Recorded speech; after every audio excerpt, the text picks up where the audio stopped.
মার্কিন president Donald Trump সম্প্রতি দাবি করেছেন, বিমান হামলার মাধ্যমে ইরানের প্রধান 3টি পারমাণবিক স্থাপনা সম্পূর্ণভাবে ধ্বংস করে দেওয়া হয়েছে। তবে আন্তর্জাতিক বিভিন্ন সংস্থা বলছে, এসব হামলার পরও এখন পর্যন্ত তেজস্ক্রিয়তার উল্লেখযোগ্য বিস্তার বা ক্ষতির প্রমাণ পাওয়া যায়নি। ফলে প্রশ্ন উঠছে, তেহরানের ইউরেনিয়াম মজুদ এবং পারমাণবিক কর্মসূচির ভবিষ্যৎ আদৌ কতটা বিপন্ন। গত শনিবার দিবাগত রাতে যুক্তরাষ্ট্র সুপরিকল্পিত হামলায় ইরানের নাতাঞ্জ, ইস্পাহান ও ফোর্দো পারমাণবিক স্থাপনাগুলোতে বোমা বর্ষণ করে। প্রেসিডেন্ট ট্রাম্প টেলিভিশনে দেওয়া ভাষণে বলেন, এই হামলা ছিল একটি অসাধারণ সামরিক সাফল্য এবং এর মাধ্যমে ইরানের ইউরেনিয়াম সমৃদ্ধকরণ ক্ষমতা চূর্ণ করে দেওয়া হয়েছে। ইসরায়েলের দাবি, ইরান সমৃদ্ধ ইউরেনিয়াম ব্যবহার করে পারমাণবিক অস্ত্র তৈরি করতে পারে, যদিও ইরান বরাবরই তাদের পারমাণবিক কর্মসূচিকে শান্তিপূর্ণ দাবি করে এসেছে। ফোর্দো একটি ভূগর্ভস্থ স্থাপনা যেখানে বিস্তৃত নিরাপত্তার মধ্যে ইউরেনিয়াম সমৃদ্ধকরণ কাজ চলে। এখানে যুক্তরাষ্ট্র বাংকার বিধ্বংসী বোমা MOP ব্যবহার করে বিস্ফোরণ ঘটায়। বোমাগুলো মাটির নিচে 200 ফুট পর্যন্ত প্রবেশ করতে পারে।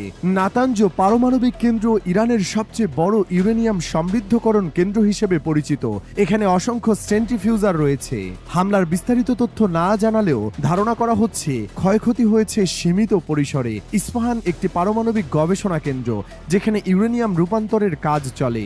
হামলায় 6টি ভবন ক্ষতিগ্রস্ত হয়েছে, যার মধ্যে একটি ছিল দূষিত বর্জ্য ব্যবস্থাপনার ওয়ার্কশপ। সাবমেরিন থেকে ছড়া টমাহক ক্ষেপণাস্ত্র ব্যবহৃত হয়। মার্কিন প্রতিরক্ষা বিভাগ হামলাকে সফল বললেও IAEA এবং অন্যান্য সংস্থা জানিয়েছে, স্থাপনাগুলোর আশেপাশে তেজস্ক্রিয়তার মাত্রা বৃদ্ধি পায়নি। ইরান দাবি করেছে, আগেই গুরুত্বপূর্ণ উপকরণ সরিয়ে নেওয়া হয়েছিল।